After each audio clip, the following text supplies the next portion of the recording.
전하, 3분 남았습니다. 3분 안에 리야드가 사라집니다. 이를 어찌하면 좋단 말인가? 사우디 왕궁 지하 벙커. 왕세자의 얼굴이 하얗게 질렸습니다. 탄도미사일 47팔. 사우디 수도 리야드 한복판을 향해 동시에 쏟아지고 있었습니다. 미국제 패트리엇은 이미 한 차례 실패한 뒤였습니다. 남은 건 단 하나. 아직 실전 검증조차 안 된 그 무기뿐이었습니다. 발사하라. 국왕이 주먹을 떨며 명령을 내렸습니다. 순간 사막의 밤하늘을 찢으며 푸른 섬광들이 연쇄로 치솟았습니다.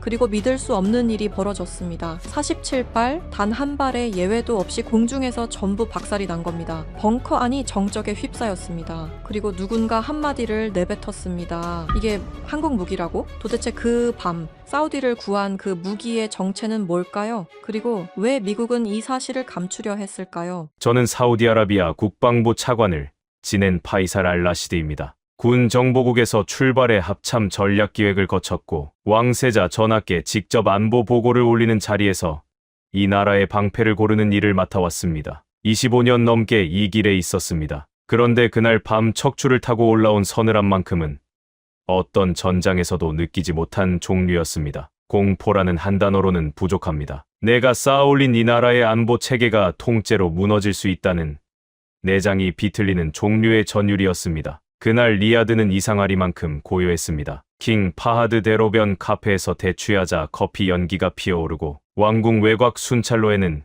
경일비병의 느긋한 발걸음뿐이었죠.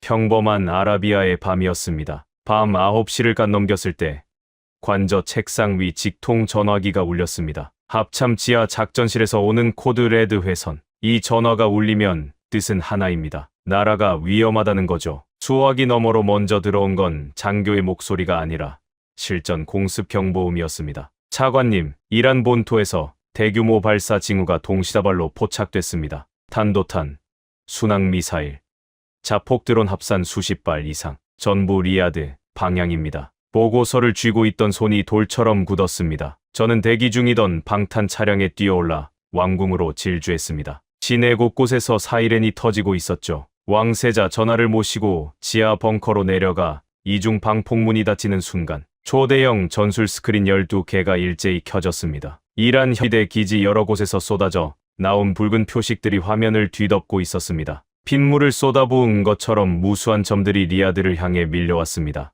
대기권 밖에서 낙하하는 탄도탄, 지형을 타고 기는 순항미사일, 레이더에 거의 안 잡히는 적어도 드론까지 뒤섞인 복합포와 공격이었습니다. 정보참모 목소리가 가늘게 떨렸습니다. 1차 타격 목표는 동부 라스타누라 원유 터미널입니다. 세계 해상 원유 수출의 핵심이 여기서 나갑니다. 2차 목표는 리야드 외교 구역 한복판, 각국 대사관 밀집 지대입니다. 대한민국 대사관이 그 중앙에 있습니다. 라스타누라가 타면 사우디 경제의 동맥이 끊기고 국제 유가가 하룻밤 만에 천장을 뚫습니다. 외교 구역에 미사일이 떨어지면 중동 전체가 외교적 대지진에 빠집니다. 이란은 사우디를 때리면서 동시에 전 세계를 인질로 잡은 겁니다. 벙커 안 공기가 나비된 것 같았습니다. 왕세자 전하는 이를 악문채 스크린을 노려보고 계셨고 작전관들은 기존 방공망의 상태를 확인하느라 고함을 질렀습니다. 미국산 패트리엇, 프랑스제 크로탈,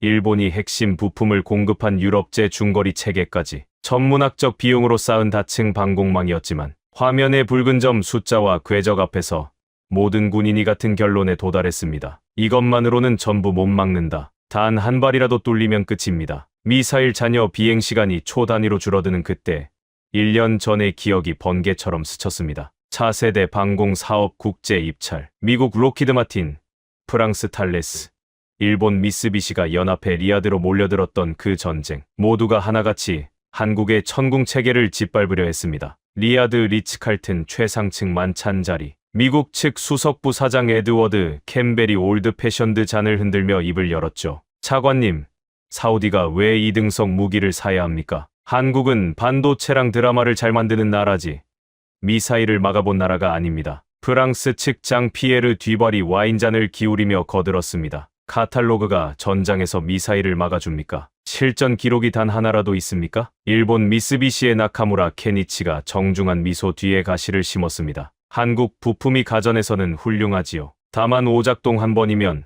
도시가 사라지는 무기에도 그 수준이면 될지는 모르겠습니다. 미국은 경험으로, 프랑스는 전통으로, 일본은 정밀 기술로 한국을 깎았습니다. 수법은 달라도 결론은 같았죠. 한국은 어림없다. 하지만 저는 그 에어컨 쾌적한 라운지의 가죽 소파 너머에 있는 진짜를 이미 본 사람이었습니다. 며칠 전 리야드 남쪽 네즈드 사막 극비 시험장. 섭씨 50도를 넘나드는 모래 폭풍 속에서 미국과 프랑스 기술진은 시험을 한 달 뒤로 미뤄달라고 요청한 상황이었습니다. 한국 기술진은 중단 없이 레이더 먼지 유입 차단 시험을 돌리고 있었죠. 현장 책임자 강태선 수석의 모습이 선명합니다. 팔뚝에 모래 긁힌 상처, 갈라져 피가 비치는 입술, 등판이 소금으로 하얗게 굳은 작업복. 그가 어눌한 영어로 말했습니다. 차관님, 저희는 무기를 파는 게 아닙니다. 이 나라 하늘을 책임지겠다는 약속을 드리는 겁니다. 에어컨 라운지에서 과거의 영광을 읊던 세 나라의 신사들과 모래를 삼키며 레이더 오차를 밀리미터로 잡는 한국 엔지니어. 이 두 장면을 나란히 놓으면 답은 자명했습니다. 저는 미국, 프랑스, 일본의 외교 압박과 내부 반대를 전부 정면 돌파하고 제 직위와 경력 전부를 걸고 왕세자 전하께 한국 천궁 체계의 조기 전력화를 관철시켰습니다. 그리고 바로 지금 그 선택의 시험대가 벙커 한가운데 펼쳐진 겁니다. 스크린 한가운데 새로운 시스템 표시가 떠올랐습니다. 작은 태극 문양과 함께 메인 작전관이 벌떡 일어나며 외쳤습니다. 천궁 체계 독자 가동. 기존 방공망이 표적 분류를 못 끝낸 상태에서 한국산 위상 배열. 레이더가 전 표적 동십 2협 순위 자동 산출 완료. 발사 시퀀스 진입합니다. 벙커 천장 너머로 대지를 흔드는 굉음이 연달아 터졌습니다. 스크린 위에 파란 궤적들이 빗줄기처럼 솟구쳤습니다. 콜드 론칭으로 공중에 먼저 튕긴 뒤 점화하는 한국 특유의 방식이 리야드 밤하늘에 푸른 불꽃을 피운 겁니다. 파란 점들이 살아있는 맹금처럼 각자의 붉은 점을 향해 꺾이며 돌진했습니다. 리야드 상공에서 푸른 섬광들이 연쇄적으로 터졌습니다. 탄도탄이 부서지고 순항미사일이 분해되고 적어도 드론까지 남김없이 불꽃이 되어 흩어졌습니다. 외교구역, 대한민국 대사관을 정조준하던 미사일 두 발도 지붕에 닿기 한참 전 상공에서 먼지로 사라졌습니다. 대형 스크린에 최종 데이터가 떠올랐습니다. 요격 성공률 100%, 리야드에 떨어진 파편 제로, 피 한 방울 없는 완벽한 방어. 벙커에 정적이 흘렀습니다. 너무 완벽한 결과 앞에 아무도 먼저 말을 못 꺼내는 공백. 그 침묵을 깬 건 왕세자 전하였습니다. 전하께서 꽉 쥐셨던 두 주먹을 천천히 펴시고 등받이에 몸을 기대셨습니다. 검고 깊은 두 눈에서 굵은 눈물이 소리 없이 흘러내렸습니다. 파이살, 자네 판단이 맞았어. 한국이 오늘 밤 우리를 살렸다. 작전실 전체가 터져나오는 환호로 뒤흔들렸습니다. 저 역시 벅찬 감격을 주체하지 못하고 군복 소매로 눈을 훔쳤습니다. 올드 패션들을 흔들던 캠벨, 와인잔의 뒤발, 정중한 가시의 나카무라가 코웃음 쳤던 그 한국 시스템이 이 나라 수도와 수백만 목숨을 단 하나의 빈틈도 없이 지켜낸 겁니다. 그런데 그 환희가 채 가시기도 전이었습니다. 동쪽 지평선의 새벽빛이 번질 무렵 정보참모의 안색이 다시 흑빛으로 굳었습니다. 하늘 기습이 완전히 좌절되자 이란 혁명 수비대가 전혀 다른 방향으로 이 나라의 숨통을 쥐려 한다는 첩보가 들어온 겁니다. 그들의 시선이 향한 곳은 더 이상 하늘이 아니었습니다. 세계 경제의 젖줄이자 사우디의 생명선, 페르시아만의 검고 차가운 바다였습니다. 하늘의 문은 닫혔지만 진짜 지옥은 바다 위에서 막 열리려 하고 있었습니다. 하늘에서의 승리가 안겨준 뜨거운 감격이 벙커 안을 가득 채우고 있었습니다. 장교들은 서로의 등을 두드리며 안도의 한숨을 내쉬었고 왕세자 전하의 눈가에도 비로소 미세한 안도의 기운이 번지고 있었습니다. 저 역시 긴장으로 뻣뻣하게 굳어있던 어깨를 조금씩 풀며 가슴 한구석에서 피어오르는 벅찬 감사를 음미하고 있었죠. 대한민국이라는 나라가 이 밤 우리에게 내려준 은총의 무게를 온몸으로 느끼고 있었던 겁니다. 그 감격이 한 시간도 채 가지 못했습니다. 리야드의 밤하늘에서 마지막 잔해의 불씨가 꺼지고 동쪽 사막 능선 너머로 새벽의 푸르스름한 기운이 겨우 고개를 내밀던 시각이었습니다. 밤새 레이더 화면에 눈을 받고 있느라 실핏줄이 터져 충혈된 눈을 비비고 있던 해상. 정보참모가 갑자기 의자를 박차고 벌떡 일어섰습니다. 그의 손에 들린 전술 단말기 화면이 푸르게 빛나고 있었는데 이번에 가리키는 곳은 하늘이 아니었습니다. 바다였습니다. 차관님, 이란 혁명 수비대 해상전력이 움직이기 시작했습니다. 하늘 기습이 완전히 실패로 돌아가자 즉각 2차 단계 작전으로 전환한 것으로 판단됩니다. 페르시아만 일대에 정체불명의 소형 선박 수백 척이 급속도로 집결하고 있습니다. 그 한마디의 벙커 안의 온기가 순식간에 얼음으로 바뀌었습니다. 여러분, 페르시아만이 어떤 바다인지 아십니까? 사우디아라비아와 이란 사이에 끼어있는 이 좁고 긴 바닷길은 세계 경제의 숨구멍이나 다름없는 곳입니다. 전 세계에서 바다를 통해 실어 나르는 원유의 거의 3분의 1이 매일 이 물길을 지나갑니다. 이 바다의 가장 좁은 목인 호르무즈 해협은 폭이 고작 50여 킬로미터에 불과합니다. 거대한 유조선 두 척이 겨우 비켜갈 수 있는 좁은 병목 중의 병목이죠. 만약 누군가 이 해협을 틀어막아 버리면 어떻게 될까요? 사우디의 원유 수출이 완전히 마비되는 것은 물론이고 전 세계 공장의 불이 꺼지고 주유소 기름값이 하루 만에 두세 배로 뛰고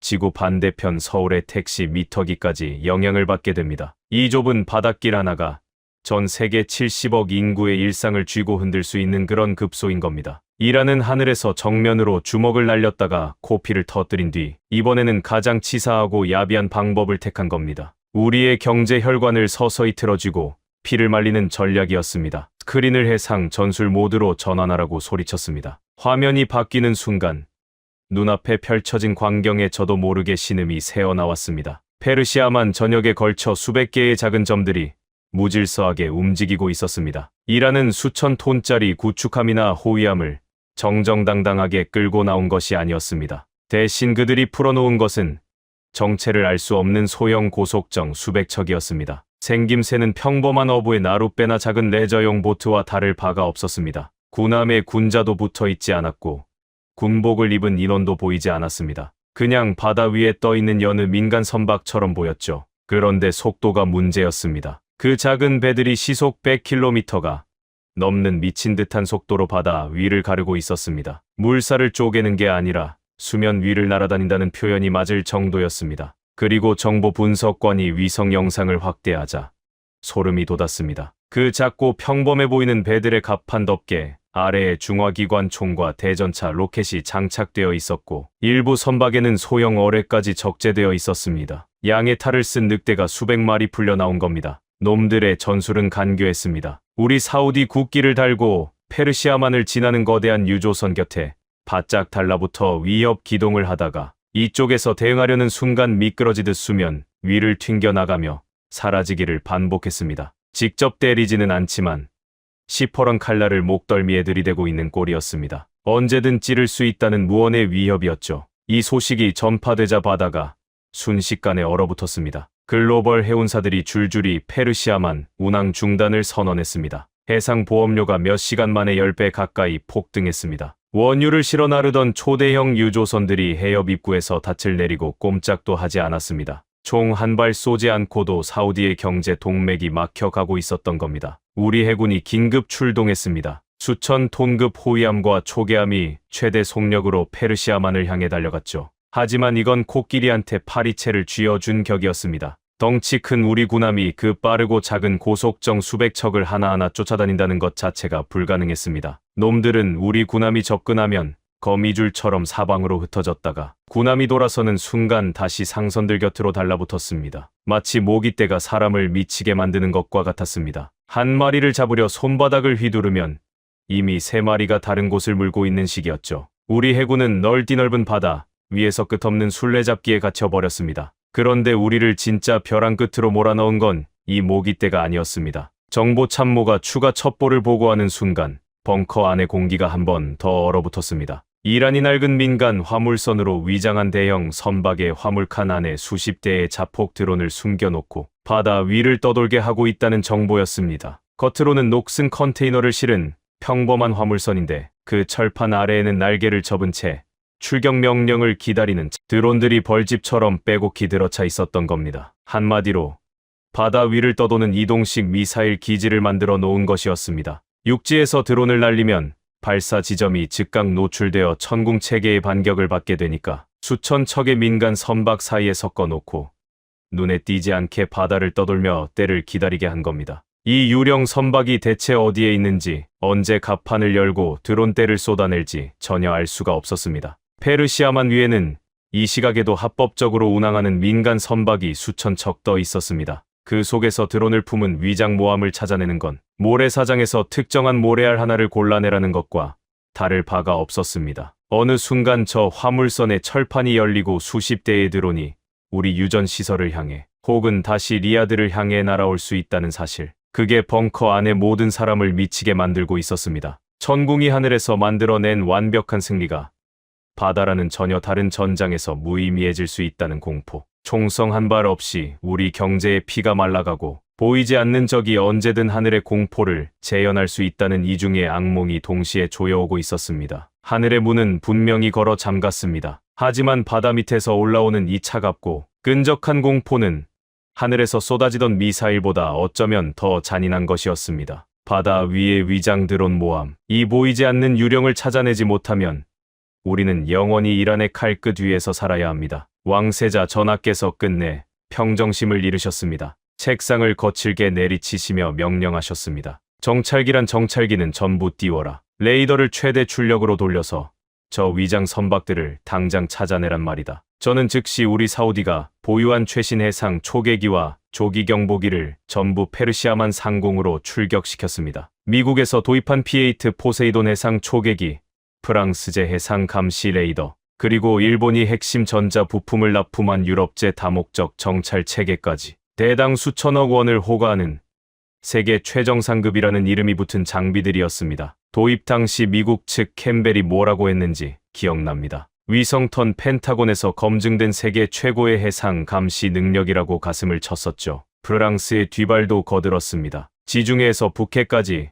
유럽의 바다를 30년간 지켜온 시스템이라고. 일본의 나카무라 역시 자신들이 공급한 적외선 탐색 소자가 바다 위의 바늘도 찾아낸다고 자부했습니다. 저는 그 잘난 시스템들이 이 절박한 상황을 돌파해 줄 것이라는 일말의 희망을 붙잡고 초조하게 보고를 기다렸습니다. 하지만 시간이 흐를수록 돌아오는 보고의 내용은 참혹 그 자체였습니다. 출격 2시간이 지나도 3시간이 지나도 우리 공군 해상작전 사령관의 목소리에는 절망만 짙어져 갔습니다. 차관님, 식별이 안 됩니다. 페르시아만에 지금 이 순간 떠있는 민간 선박이 수천 척입니다. 우리가 가진 레이더는 개활대양에서 대형 군함이나 잠수함의 금속 반응을 탐지하는 데 최적화되어 있습니다. 그런데 이란의 고속정과 위장모함은 선체가 나무나 강화 플라스틱 재질이 섞여 있어서 레이더 반사 신호가 주변 파도와 구분이 안 됩니다. 화면에 찍히는 수천 개의 점들이 전부 똑같이 보입니다. 어떤 게 고기잡이 어선이고 어떤 게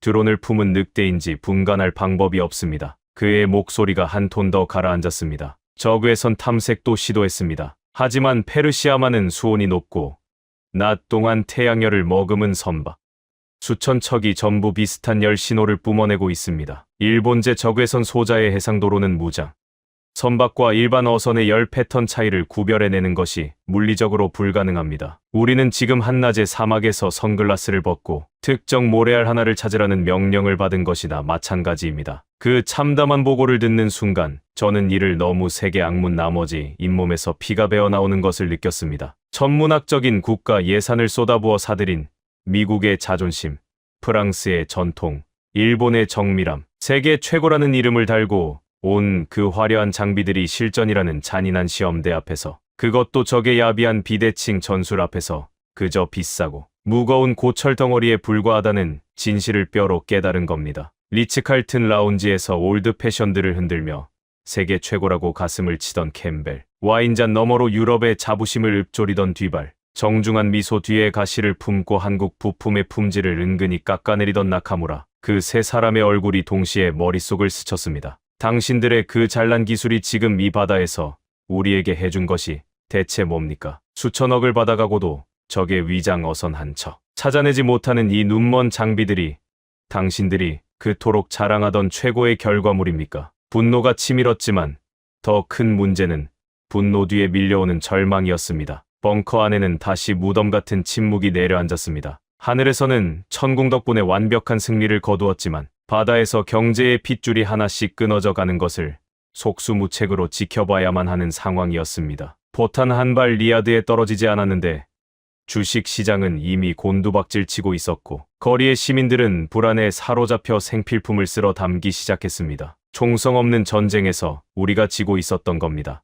왕세자 전하의 얼굴에 드리운 그림자가 더 짙어졌습니다. 위풍당당하던 장군들은 고개를 떨구었고 아무도 해법을 내놓지 못했습니다. 바다를 잃으면 이 나라는 숨을 쉴 수 없습니다. 사막 위에 세운 이 찬란한 왕국도 석유가 흐르지 않으면 신기루처럼 사라지는 겁니다. 도대체 어떻게 해야 합니까? 저 수천 척의 배 속에 숨은 적의 심장을 어떻게 찾아냅니까? 바다 위의 모깃대를 어떻게 쓸어버리고 숨어있는 유령드론 모함을 어떻게 끄집어냅니까? 모두가 답을 잃은 채 체념의 쓴맛을 삼키려던 바로 그 순간이었습니다. 굳게 닫혀있던 벙커의 육중한 강철 출입문이 묵직한 금소금을 내며 안쪽으로 열렸습니다. 벙커 안의 모든 시선이 일제히 그쪽으로 쏠렸습니다. 그리고 그 문 너머에서 사막의 열기를 온몸에 두르고 검게 그을린 얼굴 위로 매의 눈빛을 번뜩이는 한 사내가 성큼 걸어 들어왔습니다. 그 사내의 어깨는 떡 벌어져 있었고 굳은 살이 단단히 박힌 두 손이 주먹을 가볍게 쥔 채 양옆에 붙어 있었습니다. 짙은 사막 위장복 위로 모래먼지가 얇게 앉아 있었지만 그 먼지마저도 이 남자에게는 훈장처럼 보였습니다. 가슴에는 선명한 태극 마크, 그 아래에 아크부대를 뜻하는 네 글자가 또렷이 새겨져 있었습니다. 대한민국 특수전사령부 소속 사우디 파견 합동연락장교 윤석주 대령이었습니다. 패배의 공기로 가득 차 있던 벙커 안에서 이 남자만이 유일하게 등줄기가 곧았습니다. 주눅이라고는 한 돌도 찾을 수 없는 자세로 제 앞까지 걸어온 그가 흐트러짐 없는 절도 있는 경례를 붙였습니다. 그리고 아주 낮고 차분한 그러나 벙커 안의 절망을 단칼에 베어낼 것 같은 목소리로 입을 열었습니다. 파이살 차관님, 미국의 레이더는 대양에서 항공모함을 찾도록 만들어진 눈입니다. 프랑스의 감시 체계는 지중해의 넓은 수평선에 맞춰진 눈입니다. 일본의 적외선 소자는 온도가 낮은 북태평양에서나 제 성능을 발휘하는 눈입니다. 셋 다 훌륭한 눈이지만 이 바다에서, 이 전쟁에서는 쓸모가 없습니다. 왜냐하면 저들은 덩치 큰 적만 찾도록 길들여진 눈이니까요. 그는 한 박자 쉬더니 목소리에 힘을 실었습니다. 하지만 대한민국의 눈은 다릅니다. 저희는 반세기 넘게 세계에서 가장 교활하고 예측 불가능한 적과 마주하며 살아온 나라입니다.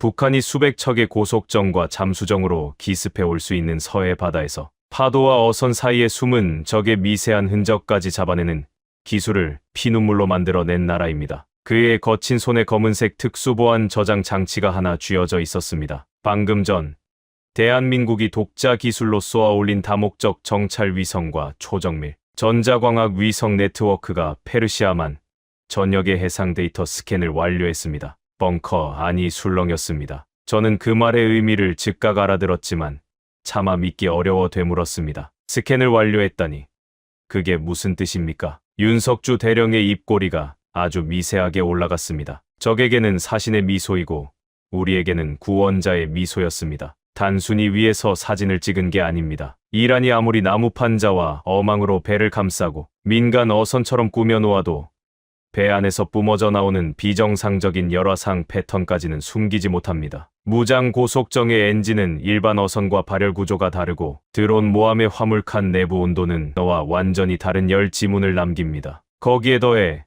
놈들이 주고받는 군용 암호 통신의 미세한 전파 징후까지 우리 위성이 전부 잡아냈습니다. 그가 보안 장치를 높이 들어 올렸습니다. 이 안에 이란의 무장 고속정 전 척의 정확한 좌표와 위장 드론 모함 세 척의 실시간 위치가 담겨 있습니다. 수천 척의 민간 선박 속에서 놈들만 골라내어 발가벗겨 놓았습니다. 하나도 빠짐없이 순간 멈춰있던 제 심장이 미친 듯이 뛰기 시작했습니다. 미국의 눈으로도 프랑스의 눈으로도 일본의 눈으로도 찾지 못한 적을 대한민국이 우주에서 내려다보며 한 척 남김없이 잡아낸 겁니다. 수천억 원짜리 서방 정찰기가 하늘에서 허둥대는 사이 한국의 위성은 우주 궤도에서 바다 위의 모든 거짓말을 벗겨내고 있었던 것이었습니다. 벙커 안의 참모들이 믿을 수 없다는 탄성을 터뜨렸습니다. 왕세자 전하의 두 눈에 꺼져가던 불씨가 다시 활활 타오르기 시작했습니다. 하지만 윤석주 대령은 여기서 끝내지 않았습니다. 그가 저를 똑바로 바라보며 말을 이었습니다. 차관님, 군인은 적을 찾기만 하고 끝내지 않습니다. 그건 형제의 도리가 아닙니다. 그는 보안 장치를 전술 콘솔에 연결하며 말을 계속했습니다. 대한민국이 이곳 사우디 해안에 전진 배치해둔 해안 방어 유도 무기 체계가 있습니다. 비궁이라는 이름의 시스템입니다. 비궁. 그 이름을 처음 들었을 때는 어떤 무기인지 감이 잡히지 않았습니다. 윤석주 대령이 간결하게 설명했습니다. 차관님, 대한민국은 지난 수십 년간 북한이 수백 척의 고속정을 앞세워 서해안을 기습하는 시나리오에 대비해왔습니다. 바다 위에 모깃대를 한 방에 쓸어버릴 무기가 필요했고, 그래서 한국의 기술 진입뼈를 깎아 만들어낸 게 바로 이 비궁입니다. 한 번에 수십 발의 유도 로켓을 동시에 쏟아내어 고속정의 엔진 열을 끝까지 추적하고 박살냅니다. 발사하면 사수는 잊어버려도 됩니다. 로켓이 알아서 끝까지 쫓아가서 숨통을 끊으니까요. 말하자면 이란이 벌이고 있는 이 모깃대 전술을 한국은 이미 반세기 전부터 예상하고 대비해 온 셈이었습니다. 그 대비의 결정체가 비궁이었던 거죠. 그리고 윤석주 대령은 마지막으로 목소리를 한 톤 낮추며 덧붙였습니다. 비궁만이 아닙니다. 우리 합동연락단 소속 해상 특수작전 요원들이 이미 어둠 속에서 출격 준비를 마쳤습니다. 위성이 찍어준 드론 모함의 좌표를 향해 보이지 않는 곳에서 보이지 않는 방법으로 접근할 겁니다. 그가 왕세자 전하와 저를 번갈아 바라보았습니다. 사막의 열기에 그을린 그 얼굴 위로 천둥같이 묵직한 한마디가 떨어졌습니다. 명령만 내려 주십시오. 형제의 바다를 더럽힌 대가가 무엇인지 대한민국의 이름으로 보여드리겠습니다. 왕세자 전하께서 굳은 표정으로 천천히 고개를 끄덕이셨습니다. 그리고 벙커 안 모두가 숨을 죽인 가운데 전하의 음성이 울렸습니다. 허락한다. 한국의 무기와 병력의 전면 작전 투입을 승인한다. 윤석주 대령의 손가락이 전술 콘솔의 통신 버튼을 눌렀습니다. 해안 방어 진지, 타격 개시, 수작전 조, 침투 돌입, 단 두 마디였습니다. 그러나 그 짧은 명령 속에 담긴 것은 곧 페르시아만 전체를 뒤흔들어 놓을 대한민국의 분노였습니다. 명령이 떨어진 직후 벙커의 중앙 스크린이 사우디 서부 해안선 쪽으로 전환되었습니다. 페르시아만을 바라보는 해안 절벽과 모래 언덕 사이사이에 칠흑 같은 어둠 속에 납작하게 엎드린 채 숨을 죽이고 있던 것들이 있었습니다. 적은 물론이고 우리 사우디군조차 존재를 몰랐던 대한민국의 비밀 병기, 해안 방어 유도, 무기 비궁 시스템이었습니다. 한국의 정찰 위성이 우주에서 찍어내린 이란 무장 고속정들의 정밀 좌표가 실시간으로 비궁의 사격 통제 장치에 쏟아져 들어오고 있었습니다. 수천 척의 민간 선박 사이에서 정만 골라낸 그 좌표 하나하나가 곧 죽음의 주소가 될 참이었습니다. 타겟 좌표 사격 재원 입력 완료, 전 발사대 준비 상태. 현장 지휘관의 카랑카랑한 음성이 벙커 스피커를 통해 울렸습니다. 그리고 단 한마디, 전탄 발사. 그 순간 벙커 스크린 전체가 하얀 섬광으로 뒤덮였습니다. 해안선을 따라 은폐되어 있던 비궁 발사 차량들에서 70mm 유도 로켓 수십 발이 동시에 치솟았습니다. 깜깜한 밤바다를 향해 붉은 꼬리를 그으며 날아오른 로켓들의 모습은 마치 성난벌떼가 둥지에서 한꺼번에 쏟아져 나오는 것 같았습니다. 로켓들은 일직선으로 날아가지 않았습니다. 바다 수면을 아슬아슬하게 스치듯 낮게 비행하다가 스스로 궤적을 꺾고 휘어지며 각자의 표적을 향해 쇄도했습니다. 위성이 찍어준 좌표를 향해, 그리고 저 고속정의 엔진이 뿜어내는 열을 끝까지 물고 늘어지며 달려갔습니다. 이란의 고속정들은 자기 머리 위로 사신이 내려오고 있다는 것도 모른 채 여전히 사우디 유조선 곁을 들쑤시며 기고만장하게 돌아다니고 있었습니다. 놈들의 야비한 위장은 우주에서 내려다보는 한국의 눈앞에서 이미 벗겨진 지 오래였지만 놈들 자신은 그 사실조차 모르고 있었던 겁니다. 명중 5초 전 4, 3, 2, 1 타격. 스크린 속 바다 한가운데를 미친 듯이 질주하던 이란의 고속정 한 척이 순식간에 주황빛 불덩어리로 변했습니다. 배가 폭발하며 치솟은 물기둥이 가라앉기도 전에 두 번째 폭발이 터졌습니다. 세 번째, 네 번째. 연쇄적으로 불꽃이 바다 위를 수놓기 시작했습니다. 페르시아만 곳곳에서 동시다발로 터져나오는 폭발음. 사우디 유조선 곁에서 알짱거리며 으스대던 적의 고속정들이 비궁의 유도 로켓에 정통으로 맞고 종이장처럼 찢겨 나가며 바닷속으로 수장되고 있었습니다. 이란 고속정의 조종수들은 완전히 공황 상태에 빠졌습니다. 도대체 어디서 날아오는지, 누가 공격하는지 파악하지 못한 채 무전기에 대고 비명만 질러대고 있었습니다. 놈들은 미친 듯이 조타기를 꺾어 지그재그로 도주하려 했지만 비궁의 유도 로켓은 표적의 여론을 한번 물면 절대 놓지 않았습니다. 아무리 방향을 바꾸고 속도를 올려도 로켓은 끝까지 뒤를 쫓아 정확히 엔진 위에서 터졌습니다. 미국의 포세이돈이 하늘에서 눈알만 굴리고 있을 때, 프랑스의 감시 레이더가 파도와 어선을 구분하지 못해 헤매고 있을 때, 일본의 저괴선 소자가 뜨거운 바다, 온도의 무용지물이 되어 있을 때 대한민국의 비궁은 단 한 차례의 사격으로 수십 척의 적 고속정을 잿더미로 만들어 버렸습니다. 벙커 안에서 환호성이 터져 나왔습니다. 하지만 이란이 순순히 물러날 리가 없었습니다. 소형 고속정이 전멸하자 궁지에 몰린 이란의 위장드론 모함 3척이 최후의 발악을 시작했습니다. 위성화면 속에서 낡은 화물선으로 위장하고 있던 놈들의 갑판 덮개가 스르륵 열렸습니다. 그 안에 벌집처럼 빼곡히 들어차 있던 자폭 드론 수십 대가 일제히 프로펠러를 돌리며 이륙 준비에 들어갔습니다. 정보 참모가 다급하게 소리쳤습니다. 적 드론 모함 갑판 개방. 1분 내로 수십 대가 공중에 뜹니다. 모두의 안색이 다시 하얗게 변하려던 순간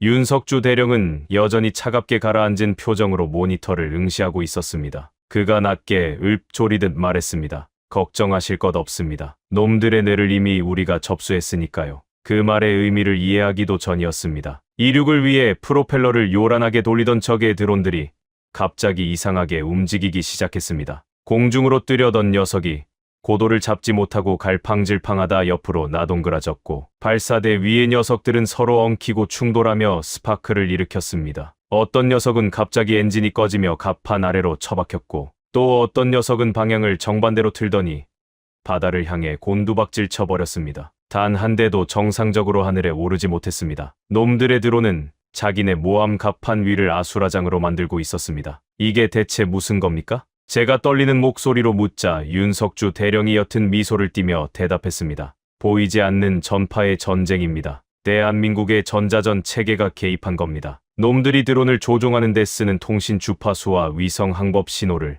저희 위성과 지상 통제소가 실시간으로 잡아내서 교란시켜 버렸습니다. 쉽게 말씀드리면 놈들의 리모컨을 우리가 빼앗아서 마음대로 주무르고 있는 겁니다. 저 깡통들은 이제 날개가 달려 있어도 날지 못하는 고철 덩어리일 뿐입니다. 총 한 발 쏘지 않고 적의 무기를 그 자리에서 바보로 만들어 버리다니. 눈에 보이지도 않는 전파의 영역에서조차 대한민국은 이란을 완벽하게 농락하고 있었던 겁니다. 놈들의 모함 갑판 위는 자기들이 날리려던 드론끼리 부딪혀 터지면서 발생한 화재로 시뻘겋게 타오르고 있었고 이란 병사들은 불을 끄느라 아비규환의 지옥을 겪고 있었습니다. 그런데 진짜 소름 돋는 일은 그 불길 속이 아니라 아무도 보지 못하는 칠흑의 바다 위에서 벌어지고 있었습니다. 벙커 한쪽 구석에 따로 띄워진 특수 작전용 열화상 모니터. 그 화면 속에서 믿기 어려운 그림자들이 움직이고 있었습니다. 이란의 위장 드론 모함 중 가장 덩치가 큰 기암의 선미 쪽 수면 위로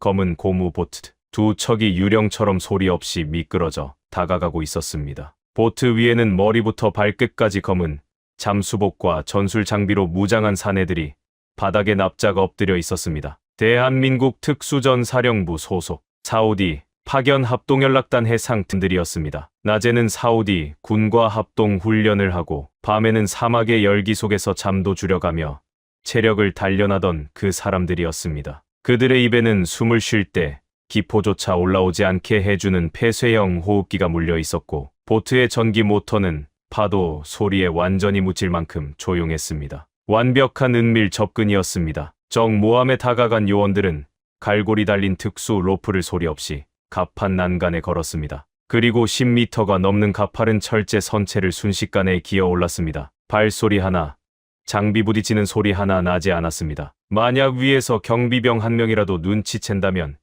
기관총 세례를 받고 바다에 수장될 수 있는 목숨을 건 침투였지만 그들의 동작에는 한치의 망설임도 보이지 않았습니다. 갑판 위로 올라선 요원들은 화재 진압에 정신이 팔린 이란 병사들의 사각지대를 귀신같이 파고들었습니다. 어둠 속에서 경계병이 지나가면 구조물 뒤에 녹아들었다가 찰나의 순간에 뒤에서 다가가 소리 없이 제압해버렸습니다. 총성 한 발 울리지 않았습니다. 타겟 알파, 통신실 확보 완료. 타겟 브라보, 주기관실 접근 중. 윤석주 대령의 무전기를 통해 흘러나오는 보고는 너무나 담담해서 마치 훈련장에서 교신하는 것 같은 착각이 들 정도였습니다. 요원들은 드론 모함의 심장부인 주기관실과 통신 장비 구역에 특수 폭약을 설치하기 시작했습니다. 배를 통째로 가라앉히면 불필요한 인명피해와 국제적 비난을 부를 수 있으니 배의 기동력과 통신 능력만 정확히 도려내는 외과 수술식 파괴를 준비한 겁니다. 이 얼마나 무섭도록 치밀하고 절제된 실력입니까? 폭약 설치 완료. 3분 뒤 기폭 퇴출합니다. 그 짧은 보고를 끝으로 요원들은 왔을 때와 마찬가지로 한 줄기 바람처럼 배에서 빠져나갔습니다. 밧줄을 타고 바다로 뛰어든 검은 실루엣들이 파도 속으로 완전히 사라질 때까지 이란 병사들은 자신들의 발밑에 지옥의 시한장치가 돌아가고 있다는 사실을 꿈에도 몰랐습니다. 정확히 3분 뒤 묵직하고 둔탁한 폭발음이 바다 밑바닥을 울렸습니다. 드론 모함의 선미 수면 아래에서 섬광이 터지더니 거대한 물기둥이 솟구쳤습니다. 스크류와 엔진, 통신 장비 핵심 노드가 정확하게 박살났습니다. 치명상을 입은 모함은 그 자리에 멈춰 서서 짙은 검은 연기만 뿜어댔습니다. 한 발자국도 움직일 수 없고 구조 요청조차 할 수 없는 바다 위의 거대한 고철 무덤으로 전락한 순간이었습니다. 나머지 두 척의 위장 모함도 같은 운명을 맞았습니다. 한국의 위성이 좌표를 찍고 전자전이 드론을 무력화하고 특수전 요원이 심장을 도려내는 완벽한 삼중주가 3번 반복되었습니다. 이란이 자랑하던 비대칭 해상 전력의 핵심 네트워크가 단 몇 시간 만에 대한민국의 위성, 유도 무기, 전자전, 특수부대가 연주한 완벽한 합주 앞에 처참하게 무너져 내렸습니다. 벙커 안에 숨소리 하나 들리지 않는 정적이 흘렀습니다. 너무도 압도적인 승리, 너무도 완벽한 응징 앞에 모두가 넋이 나간 사람처럼 스크린만 바라보고 있었습니다. 수천억 원짜리 미국 정찰기가 바다 위에서 헤매고 프랑스 레이더가 파도에 솟고 일본 저그에선 소자가 열기에 눈이 먼 그 바다에서 대한민국은 우주의 눈으로 적을 꿰뚫고 불의 화살로 적을 태우고 보이지 않는 전파로 적을 미치게 만들고 소리 없는 그림자로 적의 심장을 도려냈습니다. 그것이 바로 한국이었습니다. 그날 오후 전 세계를 공포로 몰아넣었던 이란 외교부에서 아주 짧고 궁색한 공식 성명이 하나 발표되었습니다. 페르시아만의 평화와 안정을 위해 일시적으로 실시하던 해상 군사훈련을 전면 중단하고 병력을 철수시키기로 결정했다. 외교적 수사로 교묘하게 포장하려 했지만 25년을 안보 일선에서 보낸 제 귀에는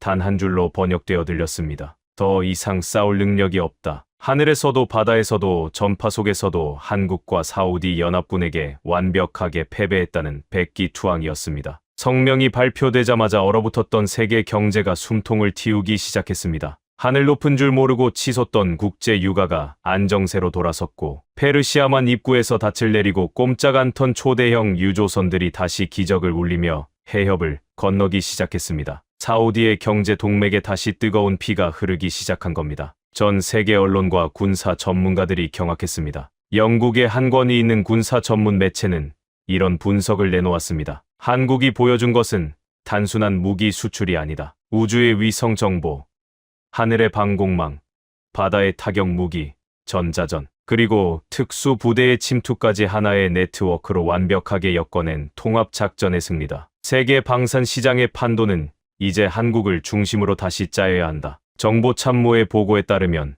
리츠칼튼에서 올드 패션들을 흔들던 미국의 캠벨, 와인잔을 기울이던 프랑스의 뒤발, 정중한 가시의 일본 나카무라, 이 세 사람은 이란의 철수 성명이 나오자마자 리야드에서 짐을 쌓아 도망치듯 출국했다고 합니다. 수천억 원짜리 자국산 해상 초계기가 바다 위에서 눈먼 장님 소리를 들은 마당에 얼굴을 들고 다닐 수가 없었겠지요. 입으로만 세계 최고를 떠들던 자들이 말 없이 모래바람을 삼키며 실력으로 증명해낸 진짜 강자 앞에서 꼬리를 말고 물러난 겁니다. 참으로 통쾌한 순간이었습니다. 하지만 이 위대한 승리의 이야기가 남긴 진짜 감동은 폭탄이 터지는 전장 위가 아니었습니다. 모든 전투가 끝나고 난 뒤 텅 빈 모래사장 위에서 저를 기다리고 있었습니다. 상황이 완전히 종료되고 며칠이 지난 어느 아침이었습니다. 왕세자 전하께서 공습 첫날 밤 천궁 체계에 의해 요격된 이란 미사일의 잔해가 떨어졌을 수도 있는 리야드 북쪽의 민간 해안 마을을 직접 시찰하시겠다고 나서셨습니다. 그곳은 군사시설이 아니라 평범한 어부들이 그물을 말리고 어린아이들이 맨발로 모래성을 쌓으며 뛰어노는 조용한 공공해변이었습니다. 저는 전하를 호위하며 현장으로 향했습니다. 속으로는 사우디 군의 사후 처리 부대가 이미 해변을 정리하고 있을 것이라 짐작했습니다. 그런데 차에서 내린 순간 저와 왕세자 전하의 눈에 들어온 광경은 예상과 완전히 달랐습니다. 섭씨 50도가 넘는 살인적인 볕 아래 아지랑이가 일렁이는 뜨거운 모래사장 위에 우리 사우디 군인이 아닌 짙은 한국군 위장복 위에 무거운 방호 장비까지 껴입은 사람들이 허리를 숙이고 있었습니다. 대한민국 합동연락단 소속 병사들과 그들과 함께 파견 나와 있던 한국군 공병 대원들이었습니다. 그들이 뭘 하고 있었냐고요. 한 손에는 금속 탐지기를, 다른 한 손에는 작은 집게를 들고 넓은 백사장을 말 그대로 한 뼘 한 뼘 기어다니듯 굴고 있었습니다. 며칠 전 밤하늘에서 천궁 체계가 적의 미사일을 산산조각 냈을 때 대기권에서 타다 남은 손톱만 한 날카로운 금속 파편들이 혹시라도 모래 속에 박혀 있을까봐 그것들을 하나하나 찾아내어 수거하고 있었던 겁니다. 온몸은 이미 땀으로 흠뻑 젖어 군복이 검게 변해 있었고 방호 장비의 열기 때문에 숨조차 제대로 쉬기 힘들어 보였습니다. 하지만 그들의 작업은 놀라울 정도로 꼼꼼하고 집요했습니다. 저는 당황스러워 현장을 지휘하던 한국군 장교에게 다가가 물었습니다. 지금 여기서 대체 뭘 하는 겁니까? 전투는 며칠 전에 끝났고 이건 우리 사우디 쪽에서 민간 인력을 불러 처리해도 되는 단순 잔해 수거 작업 아닙니까? 당신들은 어젯밤에 적의 군함 심장부를 폭파시킨 특수 전력인데 왜 이 땡볕에 남의 나라 모래밭을 뒤지고 있는 겁니까? 얼굴이 검게 그을린 그 한국군 장교가 소매로 땀을 훔치며 너무나 당연하다는 듯 미소를 지었습니다. 그리고 제 눈을 똑바로 바라보며 말했습니다. 차관님, 전투는 끝났을지 몰라도 군인의 임무는 끝나지 않았습니다. 이 파편은 저희가 쏜 요격 미사일 때문에 생긴 겁니다. 만약 저희가 돌아간 뒤에 이 해변에서 맨발로 뛰어노는 사우디의 어린아이가 모래 속에 박힌 쇠 조각에 발바닥이라도 베인다면 그건 적의 미사일을 막지 못한 것만큼이나 저희에게는 지옥입니다. 대한민국 군인은 적에게는 지옥을 선물하지만 우리가 지키는 이웃의 아이들에게는 가장 안전한 울타리가 되어야 한다고 배웠습니다. 그가 하얀 이를 드러내며 웃었습니다. 이 해변이 아이들에게 완벽하게 안전해질 때까지 저희는 돌아가지 않습니다. 그 말을 듣는 순간 저는 망치로 뒤통수를 3개 얻어맞은 것 같은 충격에 할 말을 잃었습니다. 뒤에서 그 대화를 처음부터 끝까지 듣고 계시던 왕세자 전하의 반응은 저보다 더했습니다. 중동의 절대 권력자로서 그 누구 앞에서도 고개를 숙인 적이 없는 분이셨습니다. 그런 전하께서 뜨거운 모래사장 위에 털썩 무릎을 꿇으신 겁니다. 그리고 한국 병사들이 주워 모은 작고 날카로운 쇠조각들이 담긴 수거함을 두 손으로 어루만지시며 어깨를 들썩이며 소리 없이 우시기 시작하셨습니다. 진이시여, 세상의 어느 나라 군대가 피 흘려 남의 나라를 지켜준 것도 모자라 그 나라 아이들의 연약한 발바닥이 다칠까봐 이 볕 아래 쓰레기까지 치워준단 말인가. 전하의 목소리가 떨렸습니다. 미국은 우리에게 청구서를 내밀었고 프랑스는 훈장을 내달라 했고 일본은 교만한 미소를 남기고 갔다. 하지만 한국은 달랐어. 한국은 우리에게 피와 땀과 진심을 남겨주었다. 전하께서 고개를 드시어 수거함 너머로 땀 흘리며 작업 중인 한국 병사들을 바라보셨습니다. 우리는 무기를 산 것이 아니다. 우리는 등을 맡길 수 있는 진짜 형제를 얻은 것이다. 전하의 그 눈물 섞인 음성이 해변의 바람을 타고 퍼져나가는 순간 그 자리에 있던 사우디 경호원들과 수행원들 모두가 고개를 숙이고 눈시울을 붉혔습니다. 저 역시 치밀어 오르는 것을 참지 못하고 한국군 장교의 거칠고 투박한 손을 두 손으로 꽉 잡았습니다. 어둠 속에서는 적의 군함을 폭파하는 차가운 살인 병기, 낮에는 아이들을 위해 볕 아래 모래밭에 파편을 줍는 따뜻한 수호자, 강한 차 앞에서는 한없이 잔혹하지만 약한 차 앞에서는 자기 것을 전부 내어주는 그 모습, 그것이 바로 대한민국이라는 나라의 진짜 국격이었습니다. 한국이 만든 무기가 세계를 뒤흔드는 진짜 이유는 쇠덩어리를 잘 깎아서가 아니었습니다. 그 무기를 다루는 사람들의 가슴에 홍익인간이라는 거룩한 정신이 살아 숨쉬고 있었기 때문이었습니다. 저는 사우디아라비아 국방부 차관 파이살 알라시드로서 제 남은 생애와 명예를 전부 걸고 맹세합니다. 우리 사우디아라비아는 무슨 일이 있어도 대한민국의 손을 놓지 않을 것입니다. 한국이 우리를 위해 피를 흘렸듯 만약 대한민국의 위기가 닥치는 날이 온다면 우리 역시 주저없이 이 나라가 가진 모든 것을 쏟아부어 형제의 등 뒤를 지킬 것입니다. 이것은 국가 간의 셈법이 아닙니다. 모래바람과 화약 연기 속에서 피어난 피보다 진한 전우회이자 영원한 혈맹의 약속입니다. 여러분, 지금까지 사우디아라비아 국방부 차관 파이살 알라시드의 사연을 함께 하셨습니다. 어떠셨습니까? 요격 성공률 100%, 적 고속정 수십 척 전멸, 위장드론 모함 3척 완전 무력화, 미국과 프랑스와 일본이 수천억을 받아가고도 해내지 못한 일을 대한민국은 하룻밤 만에 해냈습니다. 그리고 사우디의 왕세자는 이렇게 말했습니다. 한국은 청부서가 아니라 진심을 남겨준 유일한 나라였다. 아무도 믿어주지 않았습니다. 섭씨 50도의 모래 폭풍 속에서 입술이 갈라지며 피를 흘리던 그 엔지니어를 검증 안 된 아시아 무기라고 코웃음 치던 세계를 상대로 묵묵히 레이더를 조율하던 그 손을, 전투가 끝난 뒤에도 아이들의 발바닥을 위해 볕 아래 파편을 줍던 그 등을, 그리고 마침내 세계가 인정했습니다. 이 이야기가 더 많은 사람에게 닿아야 한다고 느끼셨다면 지금 이 영상을 공유해 주십시오. 여러분의 공유 하나가 대한민국 방산의 저력을 세상에 알리는 일이 됩니다. 가슴이 뜨거워지셨다면 댓글에 혈맹 2 글자만 남겨주십시오.